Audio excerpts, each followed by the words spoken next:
என்னத்த தேடுற? இந்தா. ஏன் இவ்வளோ குறை குறை குறை? பாத்திரத்தை மேல வை. அது மேல இல்ல, அடுப்பு மேல வை. தண்ணி வை.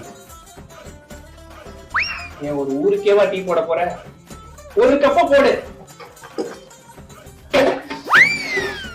எடு முதல்ல. அதை பாத்திரத்தை இல்ல, கப்பை எடு. தூளை போடு. அப்படியே இல்ல, ஓபன் பண்ணி 1 ஸ்பூன் போடு. சீனி 2 ஸ்பூன் போடு. 1 ஸ்பூன் தானே இருக்கு. அந்த 1 ஸ்பூன் 2 வாட்டி போட்டா 2 ஸ்பூன் தானே? போடு. கொஞ்சம் போடு. நசுக்கி போடு. அது நசுக்கினா உடஞ்சிடாது.